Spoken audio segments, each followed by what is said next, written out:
रवि का जन्म एक छोटे से गांव में हुआ था। उसकी मां सुनीता गांव की सबसे मेहनती औरतों में से एक थी। रवि के पिता की अचानक मृत्यु के बाद सुनीता ने अकेले ही रवि को पालने पोसने की जिम्मेदारी उठा ली। उसने अपनी जिंदगी में बहुत संघर्ष किया, लेकिन कभी रवि के सामने अपनी परेशानियों को नहीं आने दिया। रवि बचपन से ही बहुत होशियार और समझदार था। उसकी मां का सपना था कि वह पढ़ लिख कर एक बड़ा आदमी बने और शहर में जाकर नौकरी करे ताकि उसकी जिंदगी संवर सके। सुनीता ने खेतों में मजदूरी की, लोगों के घरों में काम किया, बस इस उम्मीद में कि उसका बेटा एक दिन उनकी जिंदगी को बदल देगा। रवि जब 10वीं कक्षा में था, तब उसकी मां ने उसे शहर के सबसे अच्छे स्कूल में दाखिला दिलाने का निश्चय किया।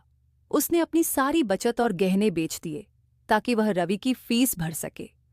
रवि को भी यह बात पता थी कि उसकी मां ने उसके लिए कितना त्याग किया है, इसलिए उसने मन लगाकर पढ़ाई की और हर परीक्षा में अच्छे अंक लाए। लेकिन शहर की जिंदगी आसान नहीं थी। बड़े शहर की चकाचौंध और नए दोस्तों की संगति में रवि धीरे धीरे बदलने लगा।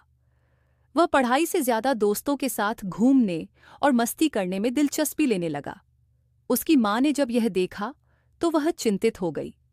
वह अक्सर रवि को समझाने की कोशिश करती, लेकिन रवि हर बार मां को यह कहकर टाल देता, मां, तुम बेकार ही चिंता करती हो, मैं सब संभाल लूंगा।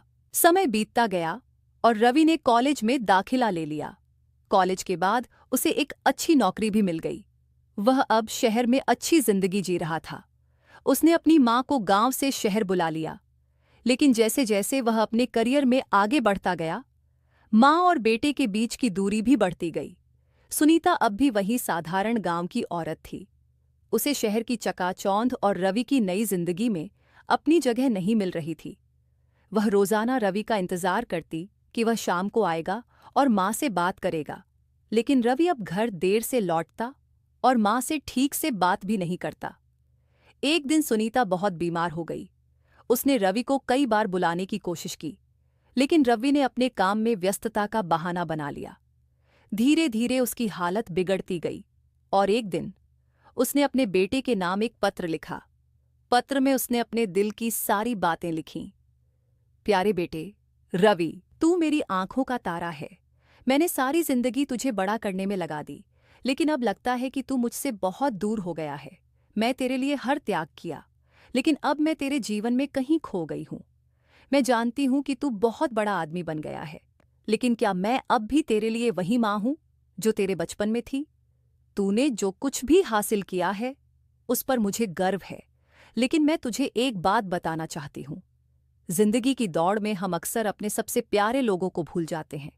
जब तू छोटा था तो मैं तेरे हर दर्द को महसूस करती थी, लेकिन आज जब मुझे तेरी सबसे ज्यादा जरूरत है, तू मेरे पास नहीं है। मैं तुझसे कोई शिकायत नहीं करती, बस इतना कहना चाहती हूं कि जिंदगी छोटी है और प्यार, समय और देखभाल ही असली दौलत है। तुझसे मिलने की आस लिए, तेरी मां। यह पत्र कभी रवि तक नहीं पहुंच पाया, क्योंकि जब तक रवि घर पहुंचा तब तक सुनीता की जिंदगी की डोर टूट चुकी थी।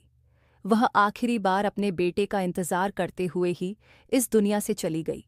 रवि ने जब अपनी मां का पत्र देखा तो उसकी आंखों से आंसू बहने लगे। उसे एहसास हुआ कि उसने मां के प्यार और त्याग को कभी सही से समझा ही नहीं। वह कामयाबी की दौड़ में इतना आगे बढ़ गया था कि अपनी मां की ममता और देखभाल को पीछे छोड़ आया था। उसने अपनी मां की अंतिम इच्छा पूरी करने की ठानी। उसने गांव में जाकर एक स्कूल खोला, जिसका नाम उसने अपनी मां के नाम पर रखा, सुनीता मां विद्यालय। वह अब अपनी मां के सपनों को साकार करने में लग गया, ताकि उसकी मां जहां भी हो, उसे गर्व हो सके कि उसका बेटा आज भी उसकी ममता को याद करता है।